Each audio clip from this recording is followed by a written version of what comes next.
সোমবার মধ্যপ্রদেশ, রাজস্থান, ছত্তিশগড়, তেলেঙ্গানা এবং মিজোরামের ভোটের নির্ঘণ্ট ঘোষণা করেছে নির্বাচন কমিশন।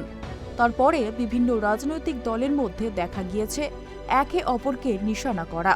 তবে দলের সদর দপ্তরেও বিধায়ক কিংবা নেতাদের ভিড় লক্ষ্য করা যায়। কোনো বিধায়ক কিংবা দলের নেতাদের বিরুদ্ধে নালিশের পাশাপাশি নিজেদের প্রার্থীর সুপারিশও করছেন। দলের ছোট বড় মাঝারি নেতাদের হাতে ধরিয়ে দিচ্ছেন তাদের প্রোফাইল। দিল্লিতে দপ্তরে থাকা নেতারা কাউকেই নিরাশ করছেন না, তাদের দেওয়া কাগজপত্র হাতে তুলে নিচ্ছেন। কংগ্রেসের এক নেতার কথায়, সবচেয়ে বেশি লোকজন আসছেন রাজস্থান এবং মধ্যপ্রদেশ থেকে। কেন্দ্রীয় নির্বাচন কমিটি প্রার্থী চূড়ান্ত করে, সেসব জেনেও টিকিট প্রত্যাশীরা দপ্তরে ভিড় জমাচ্ছেন। এদিকে ভোট ঘোষণা হওয়ার পরেই আদর্শ আচরণবিধি চালু হয়ে গেছে 5 রাজ্যে। ভোটমুখী রাজ্যে প্রচারে জোর দিয়েছে কংগ্রেস, বিজেপি সহ অন্যান্য রাজনৈতিক দলগুলি। মধ্যপ্রদেশের রাহুল গান্ধী জনসভা করেন। একই দিনে তেলেঙ্গানার আদিলাবাদে জনসভা করেন বিজেপি নেতা অমিত শাহ। তেলেঙ্গানায় গিয়ে কংগ্রেসকে তীব্র আক্রমণ কেন্দ্রীয় স্বরাষ্ট্রমন্ত্রী অমিত শাহের। সেকেন্দ্রাবাদের ইম্পেরিয়াল গার্ডেনে পেশাদার এবং বুদ্ধিজীবীদের সঙ্গে ইন্টারঅ্যাক্টিভ সেশনে অমিত শাহ বলেন, কংগ্রেসের আমলে দেশের অভ্যন্তরীণ নিরাপত্তা খুবই খারাপ ছিল। पार्टी एक केसीआर देश की रक्षा नहीं कर सकते। तेलंगाना को आज के जमाने के रजाकारों से बचा नहीं सकते।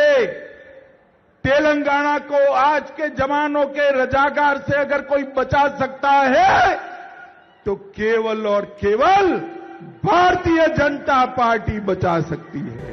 নির্বাচনী আচরণবিধি কার্যকর হওয়ার পর মঙ্গলবার মধ্যপ্রদেশের শাহদলে প্রথম জনসভা করলেন কংগ্রেস নেতা রাহুল গান্ধী। সভা থেকে শিবরাজ সিং চৌহান সরকারের বিরুদ্ধে দুর্নীতি ও বেকারি ও রাজ্যে বেড়ে চলা অপরাধের ইস্যুতেই নিশানা করেন রাহুল। সভায় বিজেপির প্রবীণ নেতা লালকৃষ্ণ আদবানির লেখা একটি বইয়ের কথা উল্লেখ করে বলেন, গুজরাট নয়, বিজেপি RSS এর প্রকৃত গবেষণাগার মধ্যপ্রদেশ। বিজেপিকে আক্রমণ করে রাহুল বলেছেন, মধ্যপ্রদেশ গত 18 বছর ধরে কৃষক আত্মহত্যা, বেলাগাম দুর্নীতি এবং আদিবাসীদের অপমানের বোঝা বহন করে চলেছে।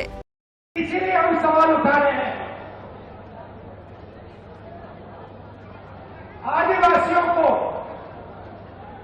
इस देश में आज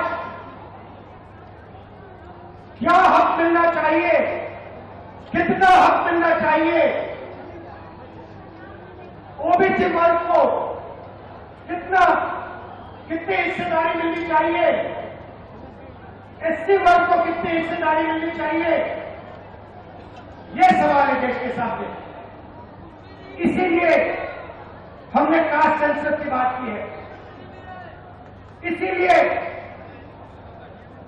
हम कास्ट सेंसस चाहते हैं, जाति जनगणना चाहते हैं और हम करवा के दिखाएंगे। কিন্তু আর নয়, আসন্ন নির্বাচনে 5 রাজ্যের মানুষ বিজেপিকে উপযুক্ত জবাব দেবে। রাহুল অভিযোগ করেন, মধ্যপ্রদেশে RSS বিজেপির গবেষণাগারে মৃত মানুষের চিকিৎসা করা হয়। মহাকাল করিডোর থেকে শিবজির থেকেও চুরি করা হয়। মিড ডে মিলের টাকা চুরি হয়ে যায়। ব্যাপক কেলেঙ্কারি হয়। MBBS এর আসন বেচে দেয়া হয়। পাটোয়ারি নিয়োগ পেতে 15 লক্ষ ঘুষ দিতে হয়। প্রতিদিন 3 কৃষক আত্মহত্যা করে মধ্যপ্রদেশে। বিজেপির এক নেতা আদিবাসীর ওপর প্রস্রাব করে দিয়েছে। এদিনও তিনি জাতভিত্তিক জনগণনার দাবি জোরালো করেছেন সভায়। এদিকে 200 আসনের রাজস্থান বিধানসভা ভোটের জন্য সোমবার প্রথম দফায় 41 জন প্রার্থীর নাম ঘোষণা করেছে বিজেপি। এর মধ্যে রয়েছেন 7 জন লোকসভা সাংসদ। কংগ্রেসের এখনও কোনো প্রার্থীর তালিকা ঘোষণা হয়নি। কংগ্রেসের প্রার্থী তালিকা আগামী সপ্তাহেই সামনে আসবে বলে দলীয় সূত্রে খবর। তবে ছত্তিশগড় নির্বাচনে কংগ্রেসের প্রার্থী তালিকা নিয়ে ছত্তিশগড়ের কংগ্রেস ইনচার্জ কুমারী শৈলজা বলেন, আগামী 12 অক্টোবর আমাদের কেন্দ্রীয় নির্বাচন কমিটির সভার পরেই চূড়ান্ত হবে কংগ্রেসের প্রার্থী তালিকা। फैसले लिए जा रही है, इसी के फैसले में और अब हमारी स्क्रीनिंग कमेटी की बैठक होगी और 12 तारीख को 12 तारीख को हमारी सेंट्रल इलेक्शन कमेटी की बैठक। मैम, ये मान लिया जाए जो आज रात तक फाइनल होगा उस पर मोहर लगेगी, वो सीसी में जारी हो जाएगा। फाइनल तो सीईसी ही करता है। अब वो किस पर क्या सहमति बनाएंगे, क्या करवाएंगे, वो उनके ऊपर डिपेंड करता है। ये हमारा काम है। फाइनल लिस्ट वहां से होगी, सीईसी से। जब उनकी फाइनल मोहर लगेगी तब आप समझिए कि कैंडिडेट की लिस्ट क्लियर है। এদিনই দিল্লিতে কংগ্রেস সভানেত্রী সোনিয়া গান্ধীর সঙ্গে সাক্ষাৎ করেন রাজস্থানের মুখ্যমন্ত্রী অশোক গেহলট। তিনি জানিয়েছেন, কেন্দ্রীয় নির্বাচন কমিটির বৈঠকের পরেই চূড়ান্ত হবে তালিকা। 18 অক্টোবরের মধ্যে তালিকা চলে আসবে। রাজস্থানে প্রধানমন্ত্রীর সফর নিয়েও নরেন্দ্র মোদীকে কটাক্ষ করেন অশোক গেহলট। तो भाई प्रधानमंत्री के नाम आगे कर रहे हैं। मैं पूछना चाहता हूं कि भाई मैं तो एक राज्य का मुख्यमंत्री हूं। मुख्यमंत्री में प्रधानमंत्री में बहुत बड़ा अंतर होता है। प्रधानमंत्री किसे कहता है देश का? प्रधानमंत्री पूरी दुनिया को, भाई हिंदुस्तान के प्रधानमंत्री कौन? नरेंद्र मोदी जी है। आप एक राज्य में जाकर के बार बार कोई जमाना था, पंडित नेहरू जी आते थे कैंपेन में, इंदिरा गांधी आती थी, असेंबली चुनाव में 1 या 2 मीटिंग करते थे।